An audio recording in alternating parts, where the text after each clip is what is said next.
C'est une idée magnifique. On ne va pas tirer sur l'idée de venir au Sénégal. Ça reste une idée magnifique qui, voilà, doit juste être bien encadrée par les promoteurs d'établissements. Et naturellement, voilà, notre encadrement, c'est quand même un encadrement de qualité. Rien n'est parfait, rien n'est parfait. Il y a aussi des manquements, ça c'est vrai. Petit piment Il y a chaud. des choses à améliorer, ça c'est vrai. Oui, mais voilà, on ne se lève pas un matin, on devient perfect. Non, on s'améliore au fil du temps, au fil du temps. Au fil du temps, autant pour moi. Donc, cela, je prends les élèves, Petit piment je les chaud. fais asseoir, vu la difficulté de composer, on essaie des enregistrements auprès des centres que vous connaissez, je ne vais pas citer les noms. Il n'y a pas de place, les élèves, on dort jusqu'à minuit. Minuit, on se lève pour veiller. Parce qu'il fallait cliquer à minuit pour enregistrer les enfants. On n'arrive pas à les enregistrer. Après, ils ont changé l'heure, que maintenant c'est 12 heures qu'il faut se réveiller, il faut être prêt pour cliquer sur le lien. Je parle comme ça sur le contrôle de tout le monde. Hein. Vous tous, vous êtes là, vous connaissez comment ça se passe. À 12 heures, il n'y a toujours pas des enregistrements, on n'arrive pas à s'enregistrer. Mais on a donc vent qu'au Sénégal et en Côte d'Ivoire, les examens officiels, on les compose facilement. On a les places facilement. On réussit facilement auprès du même centre d'examen qui avait des difficultés au niveau du Cameroun. Auparavant, en 2024, seul centre d'examen au niveau du Sénégal. Eh bien oui, on s'enregistrait là-bas facilement. On réussissait son examen là-bas facilement. Parce que les Camerounais sont talentueux. Et quand ils arrivent en sol étranger, leur talent parle pour eux. On a des élèves qui réussissaient les 4 modules en une fois avec brio. Oui, oui, c'est à féliciter. Donc on arrive comme ça à Dakar. Moi-même, j'arrive d'abord premièrement. Avant même d'arriver premièrement, je fais asseoir les élèves, ils valident le projet de Dakar. Je fais asseoir les parents de tous ces élèves. Tous ces élèves. Les parents, parce que ce sont les parents qui financent pour les élèves. Ce sont les parents qui financent. Les parents sont d'accord pour le projet de Dakar. Je dis d'accord. On est en train de partir en sol étranger et la vie est hyper chère à Dakar. Vous-même, vous savez comment la vie est hyper chère à Dakar. Voilà. Je dis, ok, Petit les parents, piment chaud. s'il faut arriver à Dakar, les enfants doivent être sous la responsabilité de l'institut, logés par l'institut, et l'institut doit avoir le regard sur les enfants. L'institut doit avoir le regard sur les enfants. On ne va pas envoyer les enfants des gens comme ça au Sénégal, et puis ils sont là seuls. Ça n'a aucun sens. Jamais. Je ne peux pas faire ça. Et je leur ai dit, s'il faut partir à Dakar, moi je vais prendre ma famille, on va aller à Dakar. Rester avec ses enfants. Et on va rester au sein de l'institut. Au sein de l'institut. L'institut à Dakar, c'est sur un rez-de-chaussée, plus un niveau, R plus 1. Et c'est situé en Ngor Almadi, quand on parle des Almadi. Ceux qui connaissent Dakar connaissent la cherté de la vie à Dakar. Comment la vie est chère à Dakar. Pire encore, Ngor. C'est l'un des quartiers les plus huppés du Sénégal. Près de nous vivent les hautes autorités de l'État du Sénégal, les hautes autorités. Les enfants peuvent en témoigner, hein. Ce n'est pas un quartier bizarre. Et eux-mêmes, ils savent que à l'institut là, c'était le calme absolu. Un cadre idéal pour l'apprentissage. Un cadre sécurisé. C'est-à-dire que tu dois mettre les enfants dans la sécurité. Les parents doivent être au Cameroun confiants que leurs enfants sont en sécurité. Je n'ai pas choisi n'importe quel quartier, les quartiers bruyants, Ouakam, les quartiers bruyants, Yoff, les quartiers où il y a du bruit, où on consomme l'alcool à tort et à travers, ou dans mon pays musulman à 98%. Je n'ai pas choisi d'autres quartiers. Non. J'ai choisi un meilleur quartier pour y installer le Mengistu Institute en date du 8 août 2024. J'étais le premier à y être à Dakar. Et je remercie comme ça un grand frère que j'aime, Monsieur Florent qui fait les GP, Monsieur Laurent autant pour moi, Florent c'est son petit frère. Petit Je piment remercie chaud. sa femme, sa tendre femme, Yolande, qui vraiment, ne me connaissant de nulle part, ils m'ont accueilli chez eux. Je suis resté chez eux pendant une semaine. Ces gens ont sacrifié leurs activités et ont marché avec moi partout dans Dakar pour chercher un espace crédible pour le Mengistu Institute. Parce que le Mengistu Institute, c'est pas n'importe quel institut aussi. Après une semaine de montée descente, c'est-à-dire que quand le mari n'est pas là, parce qu'il doit aller au travail aussi, il a ses occupations, la femme prend le relais. Quand la femme n'est pas là, le mari prend le relais. On a marché dans tout Dakar, on a essuyé les insultes de gauche à droite. Mais on a fini par trouver ce local où le Mengistu Institute est aujourd'hui. Et ce local qui fait la fierté du Mengistu Institute, ce local qui a été apprécié par nos partenaires internationaux. Voilà, d'Allemagne, internationaux, d'Autriche, internationaux, de partout. Même pour ces examens officiels, l'ambassade d'Allemagne a fait un tour au Mengist Institute. C'est pas le Mengist Institute, c'est pas n'importe quel institut, non. Donc tout le monde était heureux de ce centre, de ce local. Donc les parents ont validé, et puis on est arrivé à Dakar. Ils ont validé également les coûts qui vont avec, parce que oui, vivre à Dakar, ça nécessite qu'il faut loger les enfants. Il faut les nourrir. S'il y a les loisirs, il faut sortir par exemple pour aller à la plage, il faut sortir pour aller jouer au football, si on a les petites fêtes au centre, pas les fêtes d'alcool ou quoi que ce soit, pour détendre l'atmosphère, c'est pas la prison, non. Il faut que les enfants, c'est un internat, oui, mais il faut que les enfants qui sont là, voilà, soient à l'aise. Si on a des petites fêtes, on organise, voilà, on mange ensemble, ainsi de suite. C'est une famille. Voilà, donc, j'ai échangé avec les parents, je leur ai fait part du budget qu'il faut fournir pour le séjour sur Dakar. Et le séjour sur Dakar, c'était pour combien de temps? Combien de temps est-ce que les enfants devaient rester à Dakar? Combien de temps? Ça, c'est une très bonne question. Et les parents aussi disent que j'ai dit aux enfants, venez à Dakar, après 6 mois, vous allez aller en Allemagne. C'est des incompréhensions. Oui, j'ai parlé de 6 mois. Mais 6 mois, pourquoi? 6 mois, Petit sachant piment que chaud. le délai de temps d'attente pour tout étranger en sol étranger, notamment au Sénégal, pour déposer une demande de visa, c'est 6 mois. Je parle sur votre contrôle. C'est 6 mois, il faut passer 6 mois sur le territoire avant de dire que oui, je vais déposer une demande de visa pour l'Allemagne auprès de l'ambassade d'Allemagne à Dakar. C'est une information que vous pouvez vérifier.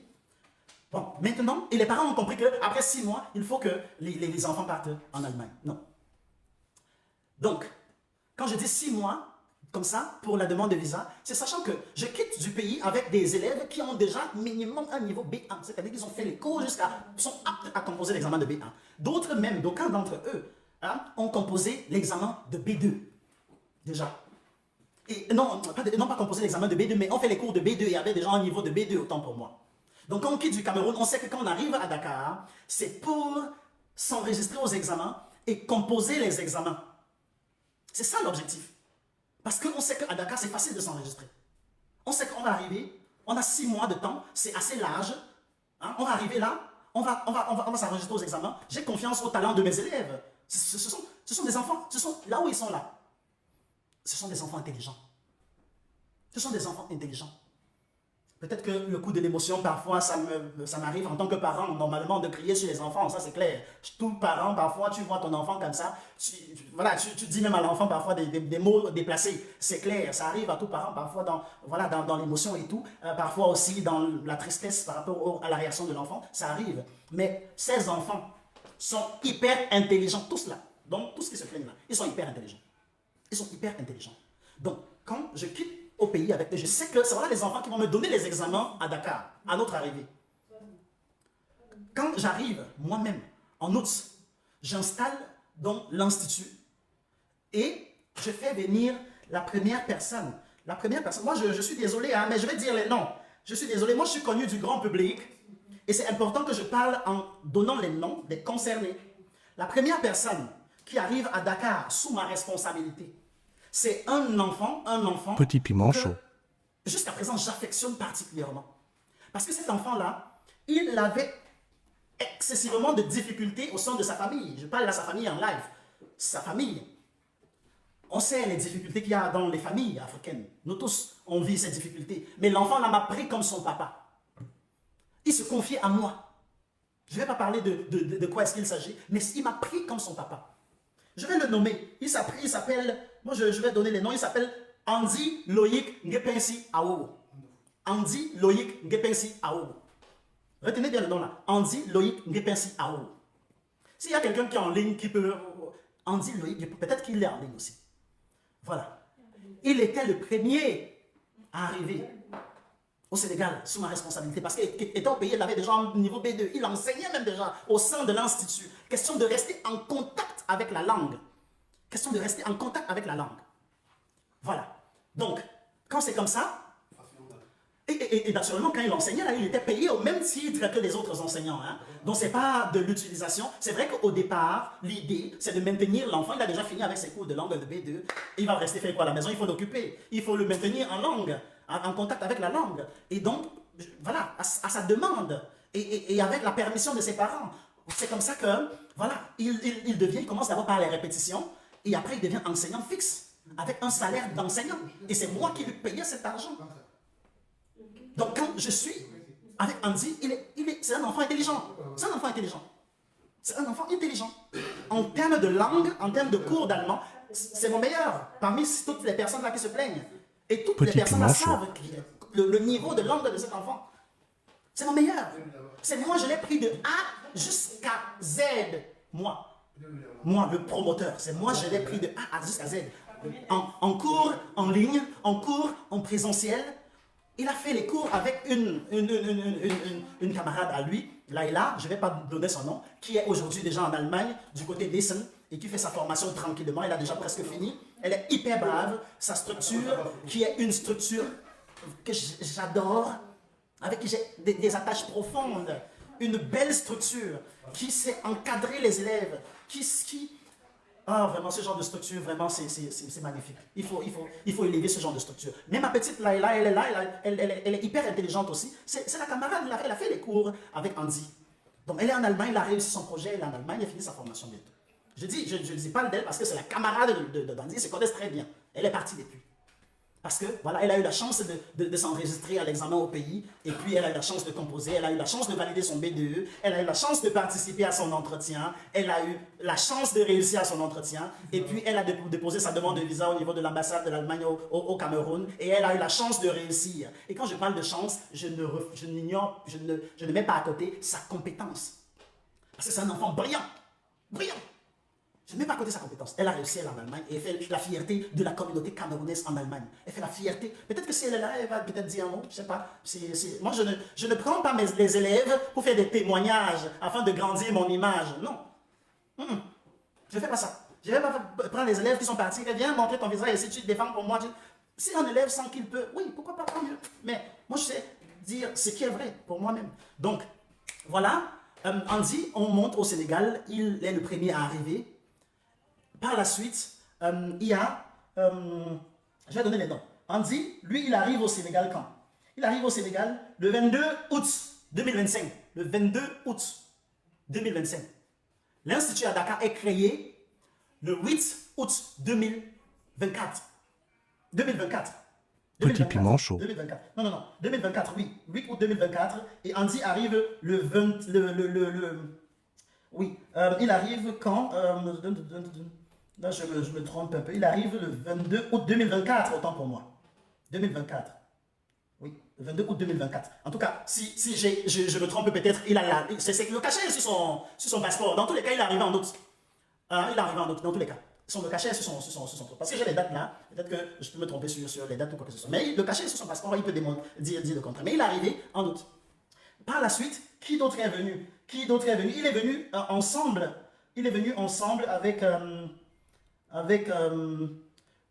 Douki Amanfalon. Moi, je dis les noms, parce que c'est important que vous sachiez les noms des personnes en question. Je ne vais pas montrer l'image de quelqu'un, non. Moi, mon identité est connue. Ma face est connue de tout le monde. C'est important que vous sachiez tout au moins les noms des personnes qui se plaignent, qui sont derrière cette cabale, si je peux appeler ça comme ça, entre guillemets. Voilà. Donc, il a Douki Aman Fallon, elle arrive le 22 août 2024 également. Et également, il y a Dalia, le Kene Temken Dalia, qui arrive également le 22 août 2024. Donc voilà les 3 personnes qui arrivent le même jour.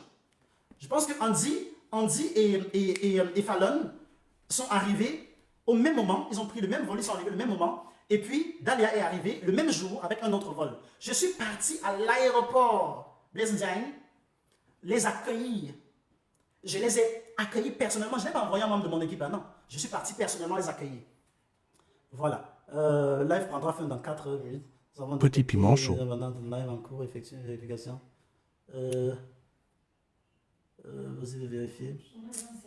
Ils ont signalé. Je vais vérifier. Attends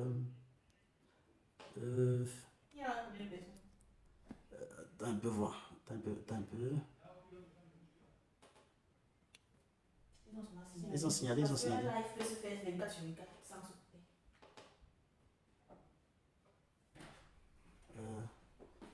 Ouais. Désolé, hein, désolé. Forcément, les gens signalent le live. Pourquoi? Je ne sais pas, mais ça va, j'ai vérifié. Et puis ça va. Je vais essayer d'aller rapidement afin que l'on ne. Muss er anmachen, ne? Okay, ich komme erstmal schneller. Ich komme erstmal schneller, dann mache ich Kommentare. Ne? Ok. Je vais aller rapidement hein, afin d'ouvrir les commentaires pour que voilà, vous puissiez aussi apporter des... Voilà les 3 personnes qui arrivent en premier. Voilà. Il se peut que, quand ils arrivent comme ça, j'ai un lit, un seul lit, un lit pour étudiants et un lit pour moi. Les deux filles sont dans une chambre. Et le garçon Andy, il n'a pas où dormir, mais je dis, tu ne vas pas dormir au sol. Viens, tu vas dormir avec moi sur mon lit. Je suis un promoteur d'établissement quand même. J'ai quand même fait la haute administration allemande. Mais j'ai demandé à cet enfant, que j'ai pris comme mon enfant, de venir dormir avec moi sur le lit. Et par la suite, 2 jours après, on lui a trouvé son lit, son matelas et tout. Et puis on l'a installé dans sa chambre. Par la suite, les autres sont venus. Voilà. Par la suite, les autres sont venus. C'est comme ça les 3 premières personnes. Par la suite, Petit piment je chaud. vais juste parler des personnes que je sais qu'ils se plaignent hein, et qui sont mes élèves. Tous les autres qui bavardent là, eux là, moi je ne les connais pas, ils ne sont pas élèves internes au sein de l'Institut. Moi je parlerai des élèves internes de l'Institut. Parce qu'il y a des personnes qui sont allées jusqu'à dans mon institut à Yaoundé, se faire passer pour élèves du Mbengis Institute à Dakar, qui ayant été arnaqués et sont donc de retour sur le Cameroun. Parce que nous ne pouvons plus de nous. Voilà, je vais te parler comme ça voilà, d'un jeune homme, j'ai sa vidéo ici. On dit que, il y a Okulu, tu as fait une vidéo avec cet enfant-là, dans laquelle on dit qu'il est élève du Mbengis Institute. Et sans vérifier, sans m'appeler, tu as mes contacts, tout, tu ne m'as rien fait. Rien. Tu as juste accepté comme ça et tu as communiqué pour les likes et ainsi de suite. D'accord, il n'y a pas de souci, c'est de ton plein droit, mais bon, on est là et on va avancer. Le jeune homme en question, il a les lunettes comme ça dans ta vidéo, Okulu, il a les lunettes comme ça, il a le chapeau. C'est le petit frère de Cédric, il y a un Cédric au Sénégal qui fait le GP. J'ai son nom entier ici et j'ai le nom de cet enfant. Il est arrivé juste pour faire les cours chez moi. Il a fait juste ses cours pour lesquels son grand frère payait. Et après, il est parti composer au Mali. Et quand il est parti composer au Mali comme ça, c'était terminé lui et moi. Il a payé pour ses cours, il a eu le service qu'il voulait et puis c'était bon. Mais il arrive dans mon institut, il se fait passer pour un ancien élève du Mbengis Institut, comme quoi il est l'homme des victimes aussi, jusqu'à ce que la mère de Hervé, le roi Wafo Mani, a fait celle qui parlait justement dans ton live, que voilà un victime, il sort du Sénégal, machin truc, sans vérifier même l'information si c'est réellement un victime, si c'est réellement un élève de l'Institut. Et même son enfant arrivé, le roi Wafomani, peut témoigner que ce jeune homme n'est pas élève interne à l'Institut. Mais il a quand même violé les locaux du Mbengis Institut. Ça c'est criminel quand même. Et il a les verres, il a le chapeau, il fait comme s'il ne veut pas se faire identifier. Pourtant, voilà, il est facilement identifiable par moi. Et j'ai envoyé sa vidéo à son grand frère, déjà. Donc, je vais passer son tour, son cas, on va revenir. Il me vilipende chaque jour sur TikTok, sur les panels et tout, j'ai jamais rien dit. Pourtant, c'est un enfant qui a passé tout son temps ici à Dakar avec mes élèves internes qui sont venus sous ma responsabilité. Allez vous entraîner dans les Nganda. Les Nganda, c'est les petits dépôts et tout, pour boire le vin, pour monter, descendre. Il y a l'un de mes élèves, je vais te dire son nom ici, Ngwana, son nom ici c'est où? Ngwana Njou Zidane. C'était un jour, juste en passant, hein, il me dit, vu que le couvre-feu à l'Institut, c'était 20h30, tout le monde doit être à l'Institut. On ne vivait pas les gens d'ailleurs. 20h30, tout le monde est à l'Institut. Tous les élèves sont à l'Institut. Parce qu'il faut les contrôler. Il ne faut pas laisser les gens marcher n'importe comment. Le jeune, un dimanche, il me dit, il va à l'anniversaire de ce jeune homme-là qui est à l'évêque, dont Okulu a fait la vidéo avec lui, qui part à son anniversaire dans un quartier voisin à Wakam. Il est donc parti à son anniversaire. Il me dit, il part à 15h, il va rentrer à 18h. Le jeune en question, Ngwana Njou Zidane, il est parti à l'anniversaire de ce jeune homme et il a bu l'alcool sous comme une abeille. Le jeune sous comme une abeille. Pourtant, un pays musulman où l'alcool, vraiment, normalement, ce n'est même pas... Mais il quitte Dengor, de l'Institut, des logements, des locaux de l'Institut. Il part à Wakam pour boire le vin, il rentre sous comme une abeille. Les élèves qui se plaignent là peuvent en témoigner. Quand il rentre comme ça, il bazarde, vu qu'il rentre à minuit. Il rentre à minuit, presque 1h. Tard dans la nuit. Un quartier où à 15h, tout le monde est là chez soi. Parce qu'il résidentiel, chacun dans sa barrière. Il rentre à minuit, sourd comme une abeille. Et il rentre même, c'est le boutiquier d'à côté qui l'accompagne parce qu'il voit un enfant qui marche en déambulant. Il est sourd, il le remarque au quartier parce qu'il fait souvent les achats dans cette boutique-là. Il vient avec l'enfant à l'Institut. le portail de l'institut est fermé. Je lui dis, Petit piment mais chaud. ce sont les élèves qui me disent que monsieur Ngwana est là, Zidane est là. Je dis, mais à quelle heure? Hein? J'ai vérifié depuis, il n'était pas là, mais quand on me dit que Zidane est là, je regarde là, je dis, à quelle heure? Pourtant, j'ai vérifié, il n'était pas en ligne. J'ai écrit, il m'a bloqué, il a bloqué ma femme. On ne peut pas le joindre. Parce qu'il est en train de jouer la vie, il est en train de manger un bon. D'accord, il n'y a pas de souci. Quand il rentre comme ça, voilà, je lui dis, dites-lui à Zidane d'aller dormir où il sort. Parce que moi, je suis quand même un parent strict, il faut l'avouer. Moi, je ne tolère pas du n'importe quoi. Et avec les enfants, il faut être strict. Parce que si c'est trop strict, c'est pas dit méchant, non. Strict, c'est, oui, on s'amuse ensemble. On a joué au football ensemble. On est allé à la plage ensemble. On a fait des petites, voilà, des petits trucs ensemble à l'institut. Hein? Et voilà. Mais il faut être strict à un certain moment. Donc, moi, je dis donc à l'enfant que tu rentres dormir ou tu sors. Tu rentres dormir ou tu sors. Dites-lui, je dis aux élèves qui me disent ça, dites-lui d'aller dormir où il sort. Quand je dis ça comme ça, voilà, il commence à bazarder la porte, il bazarde la barrière, jusqu'à casser le robinet d'eau qui alimente tout l'immeuble. C'est un immeuble de R+4, avec des étrangers qui y vivent. Il bazarde, il casse le robinet, ça affecte tous les étrangers. Il fait les bruits, ça me réveille tous les diplomates qui sont là-bas au quartier. Ça me réveille tous les autorités du gouvernement sénégalais. Je sors donc de ma chambre, je dis donc à l'enfant en question, tu m'arrêtes ça. Quand je dis tu m'arrêtes ça et tu rentres où tu étais pour dormir là-bas, il commence la brutalité. Mais un enfant tu lui dis ça, il dit il va entrer. Tu lui dis ça, il dit il va entrer. Il va sauf que entrer. Je dis que d'accord, tu vas sauf que entrer. Tu ne cherches même pas à t'excuser et tout. Voilà, je l'ai recadré. Même les élèves qui se plaignent là l'ont recadré. Même les élèves même qui se plaignent l'ont recadré. Et quand on le recadre comme ça, on dit on ne tape pas un enfant, on le met dehors, pas pour dire que voilà, on l'a tapé ou quoi que ce soit. Voilà. C'est un langage africain ou camerounais qui dit qu'on ne tape pas un enfant, on le met dehors. Non, on le tape et on le tire à l'intérieur. Oui. Et justement, on a recadré l'enfant et puis on l'a tiré à l'intérieur.